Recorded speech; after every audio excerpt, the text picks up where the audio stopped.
Hi, I'm Brian, And I'm Michaela, and this is Drink the Movies. a podcast where each week we try to recreate a classic movie drink and discuss the movie that inspired it. Thanks for joining us. Now let's drink the movies. Well, hello, and welcome to episode 139 of Drink the Movies. I'm Brian here, as always, with Michaela. And Michaela, it has been a long time and coming now. We've been going to the movie theater basically ever since it reopened, kind of after COVID. And there was always this kind of preview thing, and it was just counting down the days for a long time, for like months and months. It was just counting down to a date. And then it started counting down and telling you that, there was going to be something very explosive. And then it kind of turned into this trailer. And then everyone started getting the hype going because Barbie was coming out, right? Oh no, Right. it was because Oppenheimer was coming out, and it did, and we saw it. And we did, and it did, and we saw it. We saw the explosion, the fire in the sky. Yeah, I have to say, this marketing campaign was insane. It did a really good job because I remember, gosh, it was like 18 months ago when we first saw like the teaser trailer. Yeah. And I remember looking at you, we were probably watching, I don't know, Ewoks or something. And I was like, this is going to be amazing. This film's going to be up for all these things. And we'd seen, 7 seconds of what turned into a 3-hour film. So, yeah, great job marketing because it got us into the theater. It's done incredibly well in the box office. As of this recording, I don't have any idea when we're actually going to have people listen to this, but as of this recording, it's only been out about a week, maybe a little less, and it's made tons of money so far. It's not as much as Barbie, but it's gotten like it's become this thing where now it's like this Barbie Barbenheimer thing where That's people right. go see both of the films at the same time, which is like this very juxtapositioned kind of day, I think, because one is like all free and sweet and covered in Pepto-Bismol pink, and one is all like death and destruction and mass world war, nuclear fission. I don't know. We're seeing Barbie in a couple of days. We'll have to measure how much existentialism there is in that film to compare and contrast. But yeah, Oppenheimer, it's coming today. We knew it was going to be directed by Christopher Nolan. We knew it was going to be big and epic in scope, and we knew it was probably going to be pretty good. Spoiler warning, it was. So let's take a quick break, and we'll be right back to whip up a cocktail that pays homage to the time and the place of Oppenheimer's range out in the desert. So sit tight, and we'll be right back. Level up your listening with Bose Quiet Comfort Ultra earbuds and headphones with immersive sound and world-class noise cancellation for a not-so-silent night. Visit Bose.com/Spotify to shop sound that's more than a present. So this week we are coming to you from fabulous Las Vegas, Nevada, or at least Los Alamos, which is kind of the same thing. It's kind of the same thing. Kind of the same thing. Fun Yeah, fact, we have you been to the Los Alamos Museum? I have not. No. Oh, so one time when I was newly 21 and I thought it was cool to spend a lot more time in Vegas than anybody should spend, I spent an entire week. An 18 entire hours. week. 18 hours is the max for Las Vegas on a side Right. note. Except if you're me at like 22 years of age. I went for a whole week and I stayed at this really cool place called Sam's Town. It's not on the strip and it was like $35 a night. I'm showing my age here because it's probably 4 billion times that now. But there is an atomic museum there where you learn all about Los Alamos and the work that went on there and all the scientific stuff and the fear around, what could have happened and all of that. And so it's really only fitting, talking about Oppenheimer, that you found us this amazing atomic cocktail. That's right. Absolutely, I did. Sam's Town, that reminds me, that is the name of the Killers album there. Maybe we'll have to talk about that on a Drink the Music someday. But yeah, this is the Atomic Cocktail coming from Las Vegas, Nevada. Apparently in the 1950s, Las Vegas was known as the Atomic City, probably because in their backyard, they were just, detonating bombs left, right, and center to try to get the best bombs around. And that's kind of where it got its name, the Atomic City. And it needed a cocktail to boot. So a couple of other key hits here. Atomic liquor was the first business in Las Vegas to get their tavern license to be operated as a bar. That's fun. They sell an atomic cocktail there. It is still open. I think they went to it in the film The Hangover, so you can check that out there. And apparently, also, there was some U.S. Army information films at the time that also featured this cocktail. My guess is that those were kind of like recruitment type videos to say, hey, move your family out here to the middle of the desert in the middle of nowhere, but it is kind of close to Las Vegas, so you can go there and get this fun cocktail. That's my guess anyway. And I don't know, Michaela, do you think this cocktail was worthy of getting you to uproot your whole family and go out to do some explosives testing in the desert? I don't know. It was pretty Um, good. It was real strong. it was pretty stiff. I definitely feel like I would need a few of these after working on some of the mathematical equations that they just Mm, referred to in Oppenheimer. yes. And some of the heavy stuff that was just going on where, you had, like you said, uprooting your family, learning about the math is really important because it helps you unlock the secrets of the universe. Mm, And sometimes those secrets are mass destruction in a very brutal and awful way. And so I definitely felt like I needed a drink after seeing this. I feel like they did 50 years of work in like 3 hours of time. And it's a they long did. movie, but it certainly covers like a billion more things than I thought it was going to.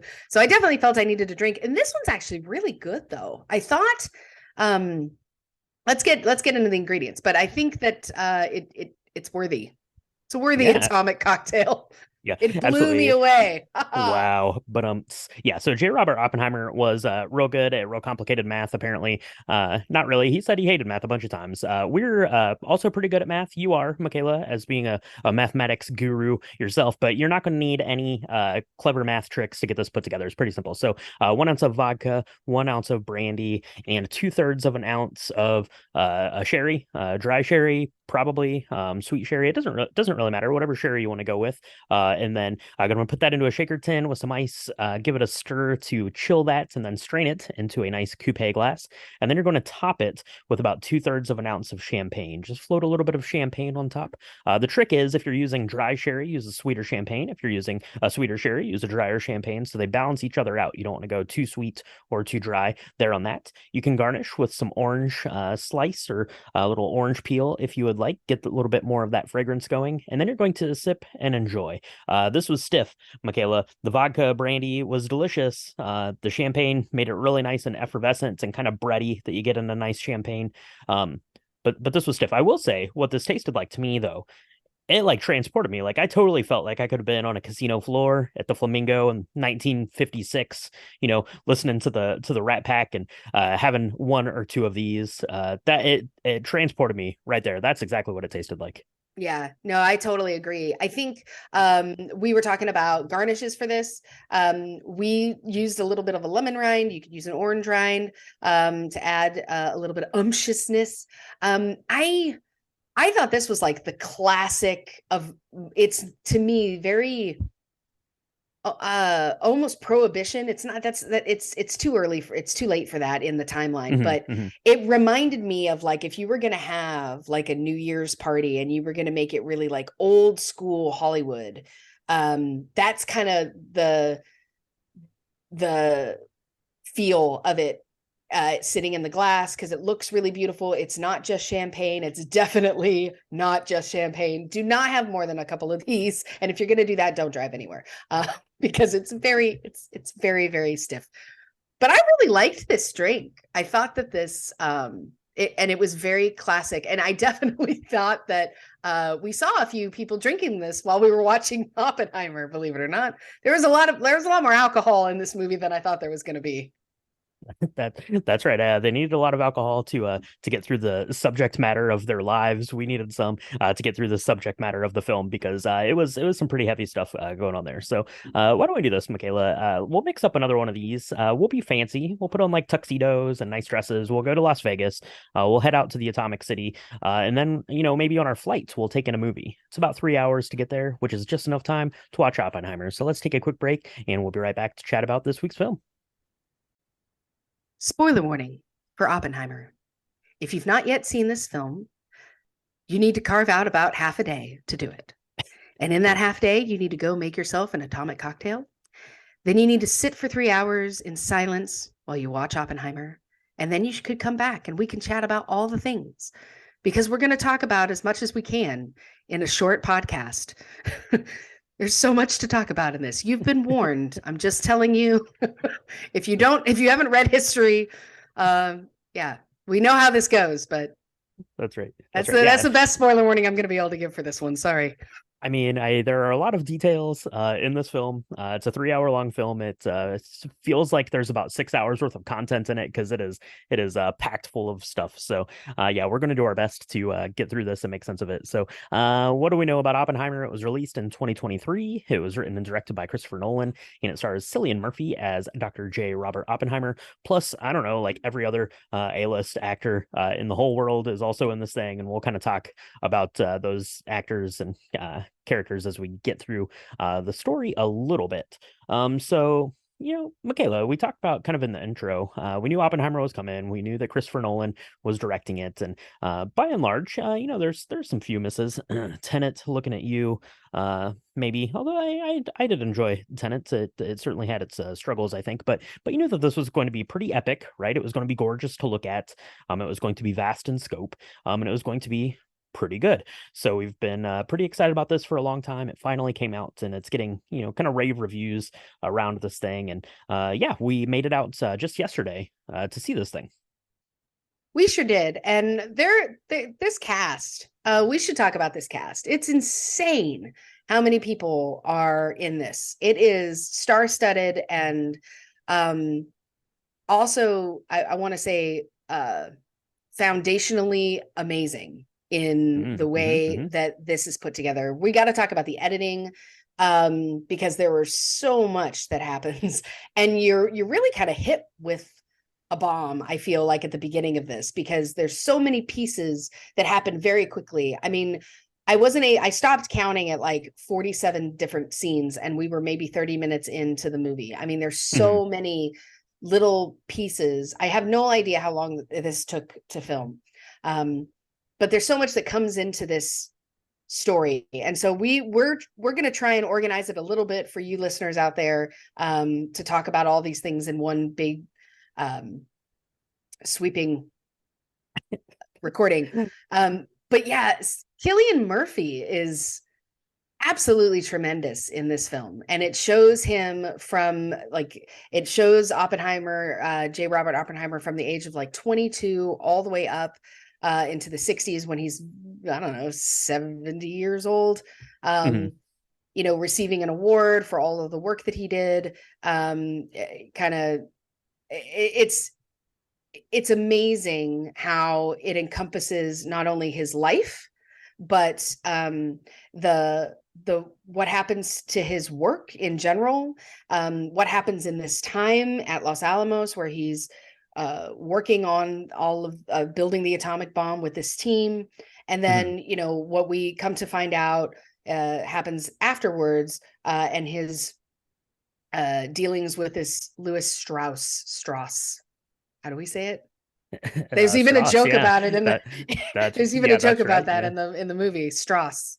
Yeah, it kind of opens up with that joke there as Strauss. And yeah, this thing is kind of woven in three parts, and they're telling kind of the same story, and it's like bonkers to me, like the editing of it and how they kept it straight, and how like one kind of like seamlessly flowed I don't know, flew. I don't even know how I said it. How they seamlessly like worked into each other was really pretty fantastic, and they did a really great job of, in the previews, really kind of masking what this was going to be about and who all was in it, right? Because we knew obviously Cillian Murphy was going to be Oppenheimer. I think we knew that Emily Blunt was going to be his wife, Kitty Oppenheimer. We knew that Robert Downey Jr. Was going to be this Louis Strauss guy, and we knew that Matt Damon was playing this Army general, Leslie Groves, but we didn't know like any of these other people. Like I didn't even know like until last week that Florence Pugh is in it, and she's a very important character. Like through the first like hour of the film, we didn't know like any of these others. You have Josh Hartnett, Casey Affleck, Remy Malek is in it, and like he's in like the first third. He doesn't even have like a speaking part until like the very end of the movie. We're like, what is Remy Malek doing here? Like everyone is in this thing. Alden Ehrenreich is in it.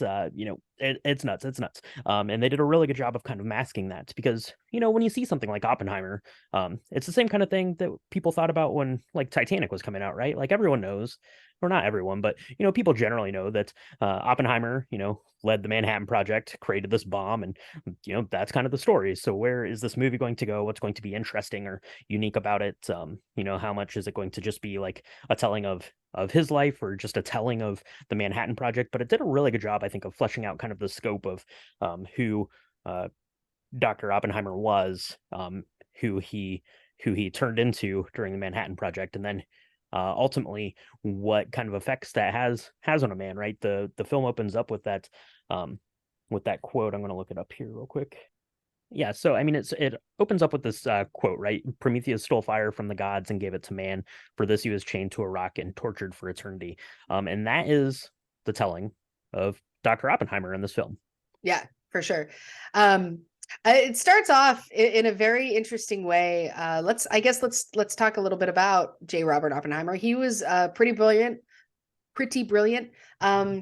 He starts. I want to say it starts, but there's a lot of cuts, and that's why we're breaking it up the way we are to try and better explain it. But he starts his career at a Cavendish laboratory in Cambridge, and it actually shows that he gets really upset and he gives in to his anger and he tries to poison an apple.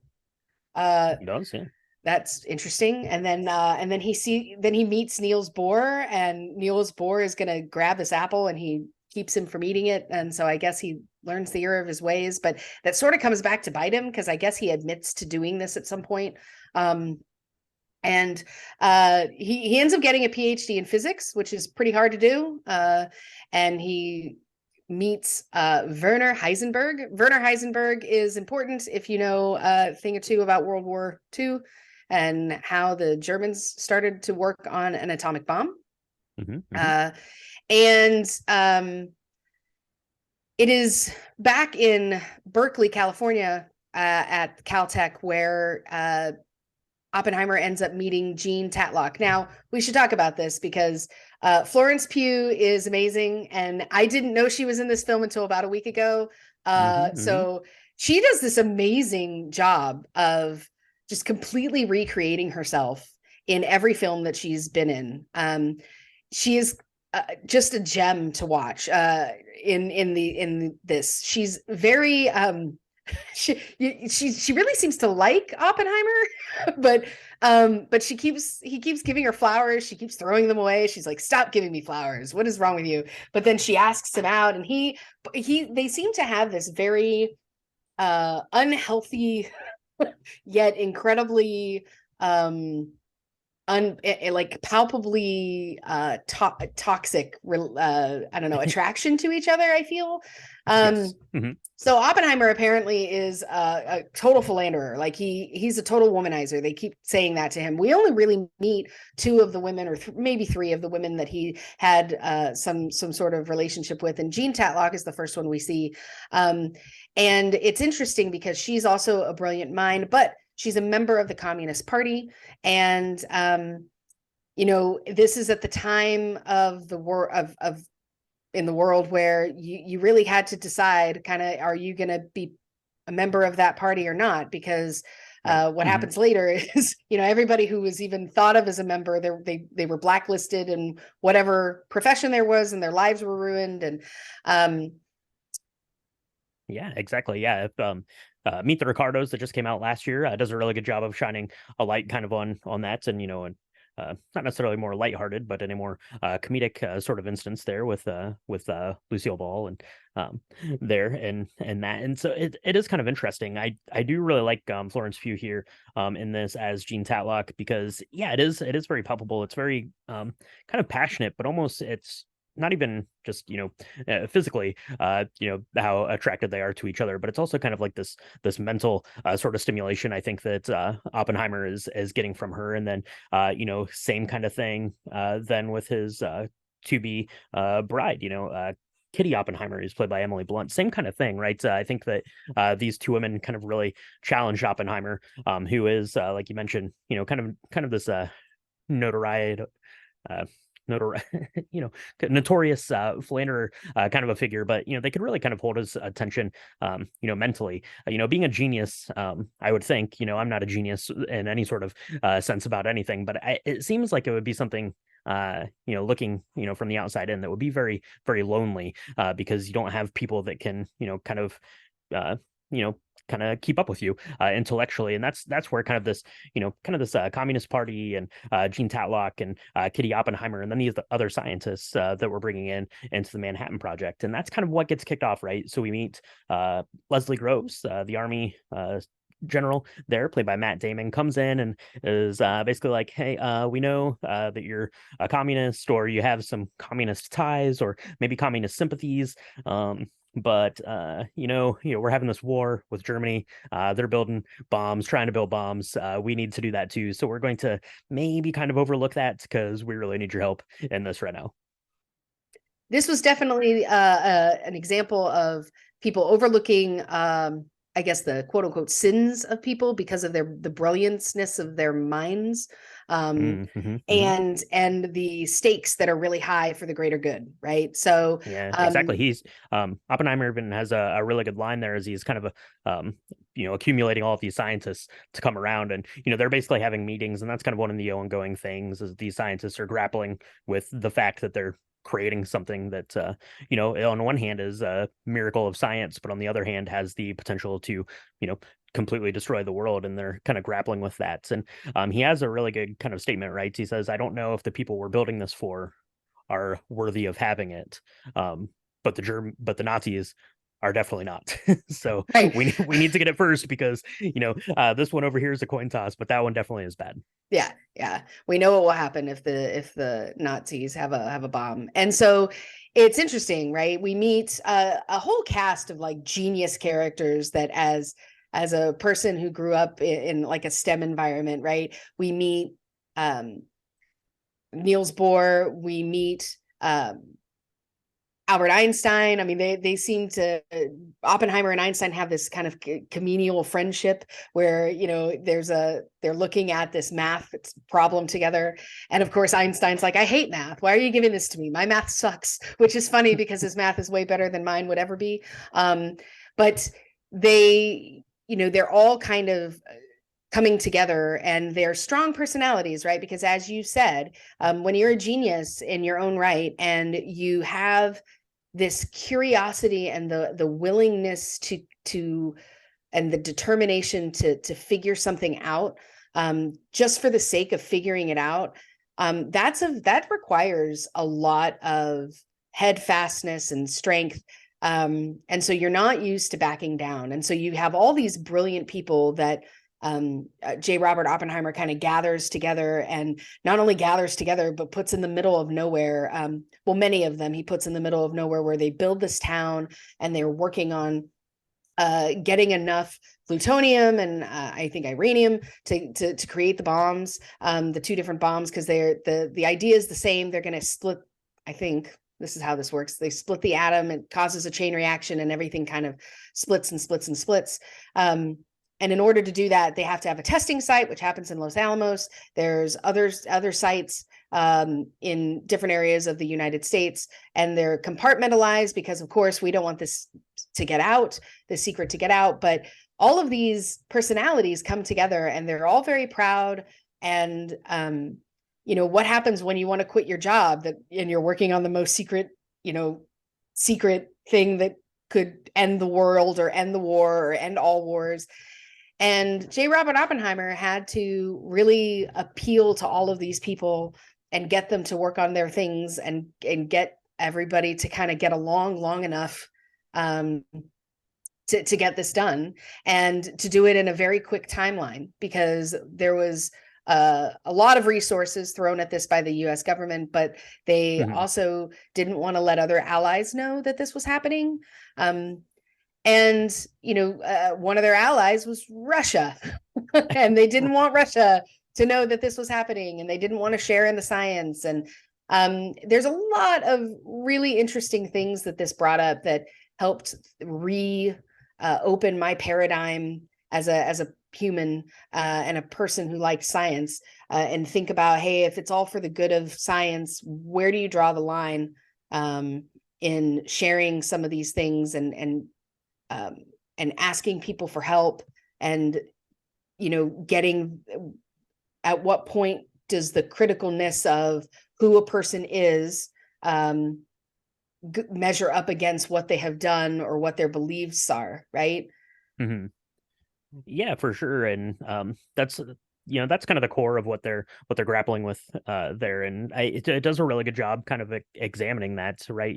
You're doing it kind of for ultimately for the greater good, but you're talking about kind of all of these theoretical physicists, which is just kind of like this new kind of emerging way of thinking, right? It's something that Einstein kind of kicked off, and then all of these beautiful mind type of figures are really kind of running with it, and kind of pushing the limits of what can be found, what can be explored, and those kinds of things. So on one hand, if you're a scientist, if this is what you do, this is your life's work, your career, this is what you're genius in, of course you're interested in the science behind this. But then how do you grapple with the science is great and important, but the end result of that is going to be the lost lives of 200,000 people. And then for Oppenheimer in particular, who is kind of leading the charge of leading this project, how much of kind of the end result is something that is to blame with you, how much of it is then after you build it, it's something that's out of control. There's a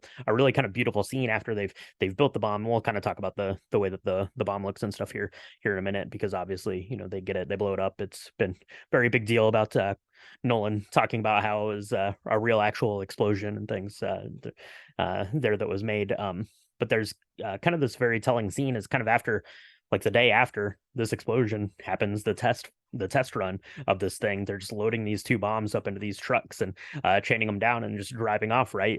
You spend 2 years or 3 years and $2 billion building these things, and then they're taken out of your hands, right? He's even talking to, I think, one of the pilots maybe that's going to be dropping it, and he's trying to tell him how high he needs to be before he drops it, and the pilot's like, well, you're not the one dropping it, so I'll decide how high I need to be, and stuff like that. So you spend all this time and energy and sleepless nights building to this new beautiful new science, but ultimately then how do you grapple with the consequences of something that is really out of your hands? Yeah. Yeah, and so much is happening with Oppenheimer, and at the way this is filmed and the way it's edited is you're seeing pieces, and none of it is in chronological order. So well, that's the weird thing, is that it's not in chronological order, but it's still telling the story chronologically. Even as it's going like into the future, and they're going into kind of this kangaroo court sort of thing that Oppenheimer finds himself in kind of later in life, this very stacked kind of thing against him that's bringing up all of his communist potential ties and stuff like that. It's still even though we're going into the future of Oppenheimer's life, it's still in the way that they're doing kind of these interviews and this questioning and stuff is still telling the story chronologically, which was something that I thought was really neat. It wasn't necessarily skipping around the timeline of the story being told. It was just skipping around the timeline of the narrator of the story. Yes. Yeah. And I think that that's one of the things that I mean, this definitely is going to get some sort of nod for editing for this reason. When, Oppenheimer is having his, he gets married to Kitty, they move out, and they move out to Los Alamos. And at the beginning of this whole thing, he said, I really want to figure out a way to get physics in New Mexico and put that together and make a living doing that. And he figured out a way to do that because, it turns out New Mexico has a lot of open space. If you're going to test a nuclear bomb, you're going to want a lot of open space just in case. And so I really want to talk about the scenes where they're building out the space to kind of measure how well the bomb goes off. They call it a Trinity test. You can look it up. And it's really amazing because they start building out like these kind of shelter areas, and then they keep moving them back, and then they keep moving them back, and then turns out when they finally decide where they're going to put them, they're like 6 miles away from where the bomb actually goes off.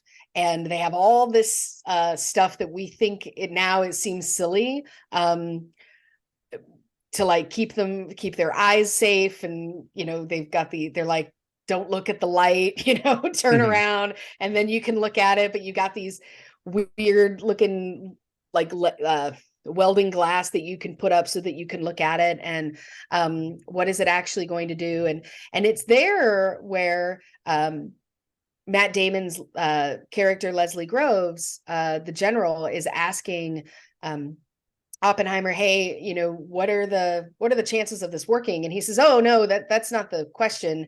It's whether or not there's going to be this chain reaction that ends up just setting the atmosphere ablaze. And if that happens, there's no stopping it, and it could blow up the entire world. But the chances of that are really small. And he says, well, how small? And he says, well, it's near zero. And as a math person, that just drove me crazy, because near zero is a very relative term. And, is that like 1%? Is that like 0.1%? Is it 0.001%? I mean, how near to zero are we going to get? And so, I love the scene where they're showing kind of how this is going to happen, and where they're putting together the different parts of this bomb. And it looks like they've actually put like masking tape over parts of it, which is terrifying. But we spent $2 billion as a country, and that's where we came from. But that's what it looked like. And the fact that they were far enough away from this bomb, they thought, to be safe. But if something went wrong, it wouldn't have mattered. This would have just been the end of the world. Yeah, exactly. And then how do you grapple with that, right? You have the bomb kind of goes off there, and then kind of the rest of the film then is kind of the aftermath of him dealing with what that means, and what that legacy is. And it does a really good job of kind of presenting Oppenheimer as this character who on one hand is on the cover of Time magazine as the father of this weapon that ended the war, but on the other hand he's having these hallucinations about all the people that he killed, and is being kind of put through the ringer through this this quote unquote like court proceeding and things like that, which is really, I don't know, kind of interesting, and kind of self-examining in a way that's really well done, and really fascinating. So that's kind of then the second, I guess, kind of act of the movie. Although you've been getting bits and pieces of it here as he's in this, and then you're also getting kind of this Lewis Strauss, who's being put up to be a member of I think it's Eisenhower's, or not Eisenhower's cabinet, whoever's cabinet he was being put up there as kind of this kind of the senatorial proceedings. You're getting that kind of part of his story there, and how Oppenheimer ends up getting kind of dragged through the mud through this. So it really does a good job of looking at the legacy of Oppenheimer, I think, in that stance. And now kind of with the benefit of time, I guess, and obviously the men and women who were part of this, have passed on now. For the most part, you're able to kind of look at it, through a little bit clearer lens of, what that means. Like where does your duty lie and end, and kind of these impossible choices that had to be made during something like World War II, and kind of the everlasting ramifications of those. And it was really well done, and Cillian Murphy is really incredible, and kind of how he carries that weight throughout the rest of the film, going from this kind of playboy, almost like wisecracking in a way, smartest person in the room at all the times, and how just kind of the weight of his genius and actions weigh on him. Really well done. It is really well done. I mean, I think we're seeing Oppenheimer in this room being interrogated, basically. And at first I didn't fully understand what was going on. I didn't realize that what they were talking about was whether or not they would continue to allow him to have security clearance. And then it was like, well, so what if they revoke it? And it was a really big deal because when the bomb was created, and when it was and the bombs were dropped, it did end the war, but it came with a absolutely terrible price that we probably still won't ever fully understand. Mm-hmm. And J. Robert Oppenheimer understood it better than most people at the time. And what I love are the scenes where right after the bomb has been dropped, he didn't even know. I mean, we talk about this where he's kind of sees the bombs go off into the sunset. And then the general is like, yeah, I'll let you know what happens if I can. And then he hears about it on the radio that we dropped a bomb. And the cavalierness almost with which some people are talking about this, right? We had Truman was there in a meeting, or I think it might have been even Truman's secretary, that's like going through all the cities and is like, oh, well, let's strike this city off the list because I honeymooned there and it's really pretty. So we're not going to kill hundreds of thousands of people there. We'll pick this other city. And just the way in which it's so tone deaf to what's actually happening. And Oppenheimer is not only a genius and really understands the math and physics behind all of this that's going to happen, he really understands the effect that it's going to have on human life. And even though you're in a war and you're trying to save I guess Americans and allies from further death and destruction, there were a lot of innocent people that died when both of these bombs dropped. And so I really enjoyed watching Cillian Murphy's, depiction of how Oppenheimer changes his thinking over time.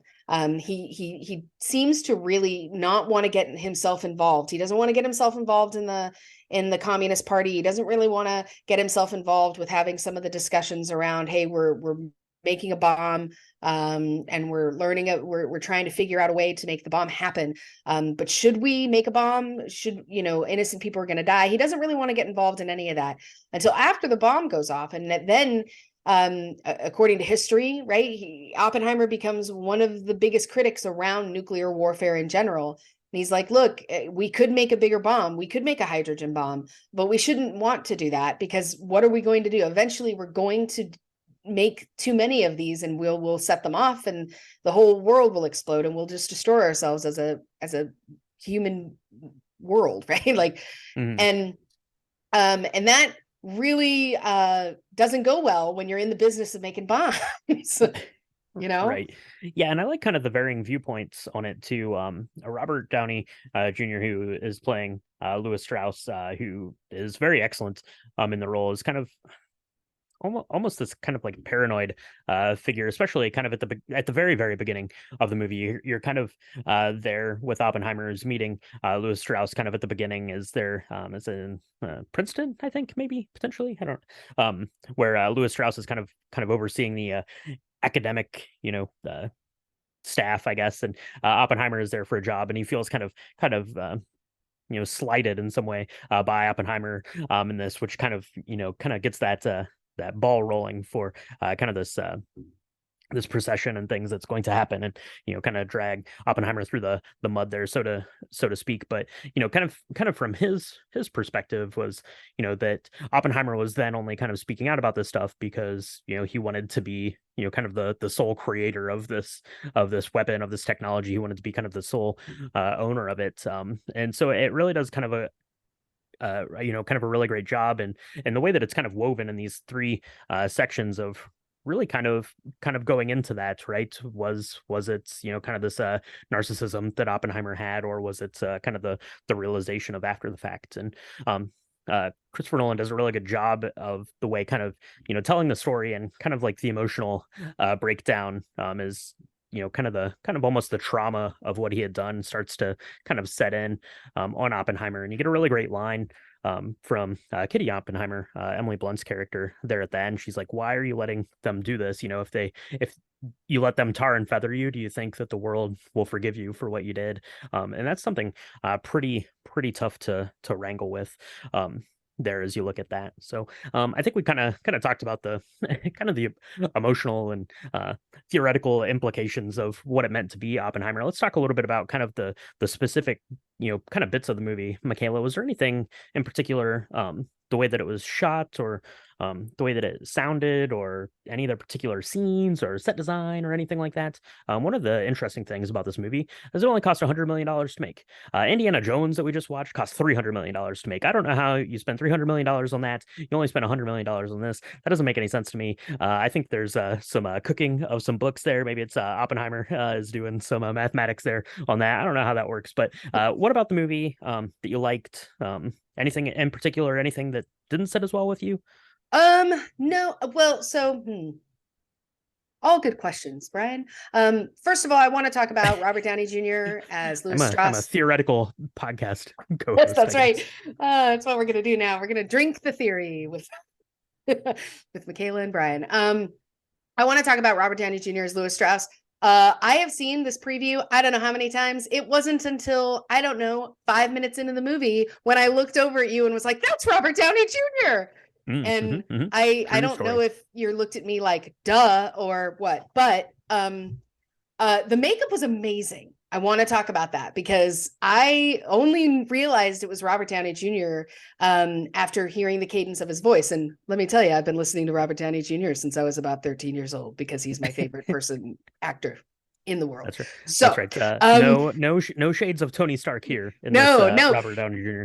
And we always knew, I personally always knew that he was one of the most amazing actors to ever grace the silver screen. And this proves he's I'm so right. And the world is right. He is such a good character. He plays this kind of villain hiding in plain sight, trying to strip Oppenheimer of all of his glory and power and any political influence he has because of some feigned slight. Now, Oppenheimer did make fun of him, and this is a good lesson, right? If you're brilliant, there's no need to make other people feel bad for not being as brilliant as you. True. And I bet if we were to speak with J. Robert Oppenheimer, he would probably agree with that statement today. However, holding on to grudges for years and having the patience of a saint to like get your revenge, that's some like Count of Monte Cristo stuff that this is like a true story of this, right? Where Louis Strauss spends a lot of time putting together this cast of people who will testify against Oppenheimer, saying that if they were given the opportunity today, they wouldn't have let him have the security clearance that he needed to be able to run this program. Even friends of his who were his comrades in this kind of turn on him, and Oppenheimer doesn't fight back, and it drives his wife Kitty nuts. Emily Blunt, she is the most amazing looking alcoholic I've ever seen. I think all of these parts are played so beautifully well. She does not understand why he is just letting them do this to him until you mentioned it, this scene where she says, I mean, are you letting him do this to you so that, is this your penance for creating something that had such a horrible effect on humankind? Like, and I loved that. I loved that human aspect of it. I thought, I want to talk about the explosion because I know that that's hot on everybody's list. There's been all over TikTok about it, but I also want to talk about the lack of gore and the lack of gratuitous violence around the bomb. So one of the things I was terrified of watching this is because Christopher Nolan is a visual genius and he makes everything look really amazing. And I was really terrified that we were going to see things that were look incredibly amazing and absolutely awful watching the bombs fall and the effect that would have on humans. I'm so happy that he didn't do that because it, I think, would have taken away from what we see. And what we do see is there's a scene where they're showing slides. We don't see what the pictures are, but they're like, hey, turns out this is the effect of an atom bomb on a city. right? And here's Mhm. what we're seeing. And they're describing things, but we're looking at people's reactions. And Yeah, it's all off screen. Yeah. yeah, and I really think that we need to take a page out of this book from Christopher Nolan, that we don't have to show that something is so horrible and graphic in order for it to have a huge effect on our hearts. Because I felt like I couldn't breathe when I saw that scene. I thought that was very classically done and less expensive. which And less which might be expensive. good if you're going to make a film that's going to be you know, looked at by so many. Maybe ease off on the CGI and do something a little bit different. That being said, Yeah. we should talk about this explosion, because that's pretty amazing special effects. Yeah, for sure. And I was with you. Like, I didn't know like how much of, the explosions then, Hiroshima and Nagasaki were going to play into this. But I think that it was really kind of brilliant, right? We see, like I mentioned, the bombs literally get loaded up onto trucks and taken out of the desert there. Because really at that point, the bombs weren't a part of Oppenheimer's story anymore, right? He created them and then, basically set them off into the world. So we don't see that, like you mentioned, the kind of they're going through the slides. So that really the only kind of visual indication of this that you get is kind of right after kind of the bombings happen and they're having sort of a celebration, quote unquote celebration kind of party there at the kind of this town that they've built, and he starts to have a little bit of a mental breakdown, and everything's kind of shaking, and he sees a little bit, kind of just in the vision of his own mind there that you see. But yeah, we don't actually see the bombs drop, which I think was really good, because like I said, that wasn't really a part or anything, at that point. Once those bombs left, it was out of Oppenheimer's hands. So I thought that was really well done. Yeah, let's talk about the explosion a little bit. There's several explosions. Kind of the first one that happens, they're exploding these panels that I guess are supposed to, I don't know, compress whatever's inside. I'm not going to pretend to know how any of that stuff works. But they're at their first little like bomb shelter kind of thing, and I think the one guy's like, "What did we learn?" And Oppenheimer says, "We need to move further back," which I thought was pretty great. But then, yeah, obviously the big one, you have the weapons test, and yeah, you have the soundscape coming in. Ludwig Göransson, who does the score for the film, is just going nuts. There's a lot of like ambient sound. Kind of the Ludwig Göransson is kind of known for using it. It was really loud at our theater last night. Never like obnoxiously so. It always felt like it was really sort of a narrative piece to have kind of these louder volumes coming in or out. I had a little bit of nightmare flashbacks to Tenet where you couldn't hear anything, but that wasn't the case here this time. So got that worked out, I guess. But yeah, the explosion looks really great. You see kind of Oppenheimer put his goggles on there, and then you see it happen. And I don't know how they filmed it. I hope they were safe when they did it. So Yeah, good job. I mean, I think they were far enough away. What one thing that was really surprising to me, and I didn't know enough about it, so I had to go look it up. But how many people, if were they all far enough away where none of them ended up having like radiation exposure and cancer later in life and all of that? Because that, as we know now, like that's actually the thing that it's the gift that keeps on giving after we drop these bombs, right? And so Los Alamos, like you can't go there. You can't go and like look at these places because they're covered in radiation still, and will be for the rest of our lifetimes at least, right? So Mm-hmm.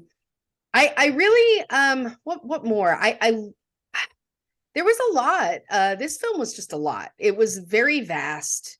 It was very anthem like in the sense that so many things happened to tell this story, and there were tons of different characters that you saw. The attention to detail was just amazing. Again, you talked about like Rami Malek plays David Hill. He says maybe 7 words the first half of the movie, and then he kind of comes out at the end. And if you know anything about history, Louis Strauss is trying to get a cabinet seat. He ends up not getting a cabinet seat because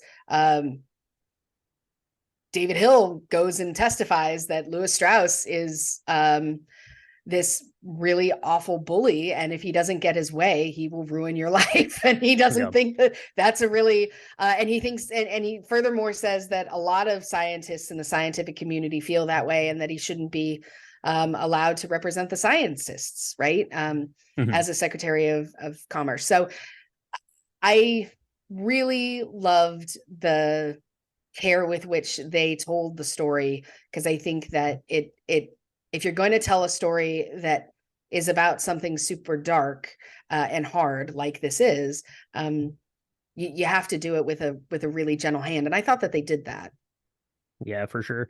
Yeah, I mean, it was, I don't know, it's hard to even describe. You mentioned kind of the runtime and stuff of this, and we've talked about the editing and kind of the way that it's stringing these three stories together. It's cut really fast, which is really interesting, and it even, like, almost from like the start has kind of this, I don't know, like, sense of urgency about it, which I thought was really interesting. Obviously, you get to the bomb, and that is, kind of the culmination of, kind of the, I don't know, like, I don't even know how to say it. The kind of the big, kind of flashpoint, obviously, of the film is that, but the way that it's cut and edited, the way that the music keeps driving, it felt very urgent to me. And we bemoan the 3-hour film a lot of times. This was 3 hours. To be completely honest, I was not looking forward to the 3-hour film. I mean, I knew it was going to be great and brilliant, make me think about all sorts of things that I didn't know that I was wanting to think about or not. But I have to say, this didn't feel like 3 hours at all. Like, this thing flew by, because it was so fast paced, and the way that it was cut and edited. There are 3-hour films that I love. Lord of the Rings, coming in over 3 hours. Even as much as I like that still feels long. But watching this yesterday, to me, it didn't feel long at all.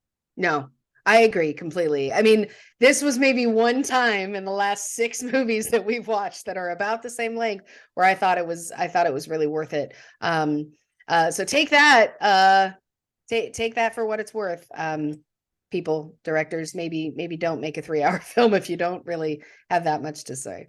But this, I feel like we could watch it again. I think this is a film you could watch over and over and see something new and see something different, and pick up on, not only from the decisions that they made. I mean, the shots are beautiful. Obviously, it's in Nevada, and so you have these very sweeping views, and on one hand, and then on the other hand, you've got these really beautiful kind of depictions of atoms that are moving around and spinning, and the art direction of where things are in time when they're walking along Cambridge and having some of these discussions in really peaceful places. I mean, I just think that was all put together so beautifully. So it wouldn't surprise me. I mean, if I could call it now, I definitely think this is going to be up for Best Picture. I think Robert Downey Jr. and Cillian Murphy are going to be up for Oscar nominations. Probably Emily Blunt. It's tough. I'm going through all of the potential Oscar categories, and I'm having a real tough time not seeing it nominated for anything that it would be eligible for. Emily Blunt, Florence Pugh, Robert Downey Jr., Matt Damon, Cillian Murphy, they're for acting things. This was kind of based off of the book, American Prometheus, which now I'm very interested to read. The adapted screenplay, director, obviously Best Picture,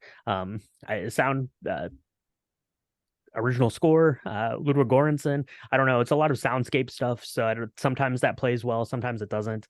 That's kind of what Dune, I thought, was last year or 2 years ago, which won. Obviously all of the art things and stuff there too. So I don't know, like, I have a hard time not seeing it be in all of these categories in some way or another. But I mean, we still have some just absolute bangers coming. We have the second part of Dune, we have Killers of the Flower Moon still yet to come out this year. Florence Pugh, Dune 2, Florence going to be nominated for 2 Best Pictures probably this year, so good job, Miss Pugh. There you have our loving adoration. You have our undying adoration and love. That's for sure. Right. Absolutely. But I don't know.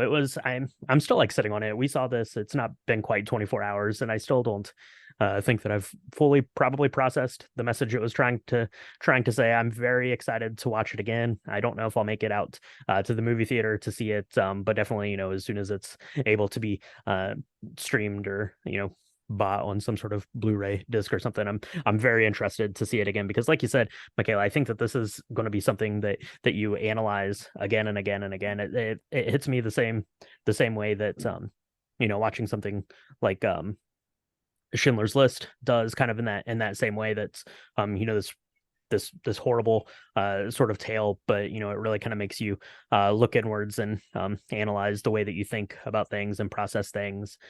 Same with like the German film All Quiet on the Western Front from last year. Same kind of thing. All these movies kind of revolving around the world wars make you go introspective on this stuff. So Yeah. really well done. I liked it quite a bit. So any final thoughts here on Oppenheimer, Michaela? I just think, yeah, I'm glad that we keep making films about this time in history, because it's important for us to know, it's important for us to look back and learn from our mistakes, I guess, is just the in and out of it. Because I think that the main thing about this, and it goes back to the very opening sequence, right? When there's this that quote about Icarus, right? And stealing from the sun. There are consequences to actions, and it's really important that we think about those as we move forward. And it's hard. It's hard sometimes to kind of force yourself to think about some of these things because it's uncomfortable and it's not fun, or what many people would consider entertaining, but it is really important. And so I'm really glad that we were able to see this and talk about it. Because it's an important part of history, and it's an important part as we move forward in life, thinking about again, just because we can do something doesn't mean that we should. Mm-hmm. Yeah, absolutely. So that is Oppenheimer. It's a very, very dense and well told story. So go check it out if you have the means and the desire to see it. And even if you don't make it out to see it, make sure you check out the Atomic Cocktail, because it was a good one. It was a hearty stiff drink for sure, which was definitely needed. Coming out of the theater last night after seeing this one. So make one of those. Let us know what you think about the cocktail. Let us know what you think about Oppenheimer. Let us know for sure what Academy Awards it's going to win. Of course, I'm sure we'll be talking about this movie later, in this year, the turnover of next year, when we get into kind of our Oscar coverage. We'll have to take a look and see how it's faring there. Pretty well, I would imagine. So let us know all that stuff. You can do it on our social medias, on Instagram and Threads. I guess it's at Drink the Movies, whatever Twitter is called now. We're still on there, I guess, for the time being too, at Drink the Movies. Facebook.com/Drink the Movies. You want to go to the website, which is www.drinkthemovies.com. We've got episode recaps. We've got pictures of the cocktails that we make. We've got links to the Discord, links to the Patreon, all that stuff. That's on the website. Go check that out there, and make sure you're tagging us when you're having something good to drink, when you're seeing a good movie. Let us know about it. Join us on Discord or post to our social medias. We love seeing all that stuff. We love getting feedback and cocktail recommendations, all that stuff. So make sure you're doing that, and make sure you're subscribed, so that way when we've got new episodes coming out. We don't know when this is going to be coming out. Quite honestly, we've got the strike going on, the writer strike, the actor strike, and kind of in solidarity, we're going to be holding these episodes back for some time, see how that goes, to show our support for the workers there that are striking. I don't know. So, keep that in mind, but make sure you're subscribed. We've got some other fun stuff, hopefully in the works in the meantime, and then you'll get these episodes when they come out. So, Michaela, where can people subscribe to the podcast, all that good stuff? You can find us on Apple Podcasts, Spotify, Stitcher, Good Pods, anywhere, wherever you're listening now. There's a subscribe button. You should press it. We right now we're doing 2 drops a week, and all the cocktail movie love. We're definitely going to be spreading some sort of love somewhere, no matter what. We're not going anywhere. We just need to figure out what we're going to do next. But if you're liking what you're hearing, more of it's coming. So and tell your friends, leave us a 5-star review, because all of this love will help get Drink the Movies or drink the music or drink the video games, drink the books. We're just right. going to continue to drink. Might just be drinks. I don't know. Might be drinks only here on out. I don't know for sure, but that is Oppenheimer. Let us know what you thought about it. And thank you so much for joining us. Hope to catch you next time, and we'll talk to you then on Drink the the movies. movies.